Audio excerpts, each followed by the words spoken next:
નમસ્કાર દર્શક મિત્રો, સમાચારની વાત કરવામાં આવે તો દાહોદ જિલ્લા ખોરાક અને ઔષધ નિયમન તંત્ર દ્વારા સંજેલી તાલુકામાં આવેલ ખાદ્ય પદાર્થની અલગ અલગ દુકાનોમાં ઓચિંતી તપાસ હાથ ધરવામાં આવી।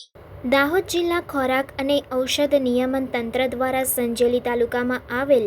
નાસ્તાની દુકાનો, ફરસાણની દુકાનો, આઈસ્ક્રીમ, ઠંડા પીણા, શરબત, કેરીના રસ તેમજ પાણીપુરીની દુકાનો પર ઓચિંતી તપાસ હાથ ધરતા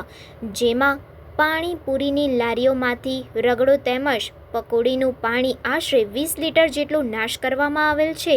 તેમજ અન્ય દુકાનોની ખાદ્ય સામગ્રીના નમૂનાઓ પણ લેવામાં આવ્યા છે।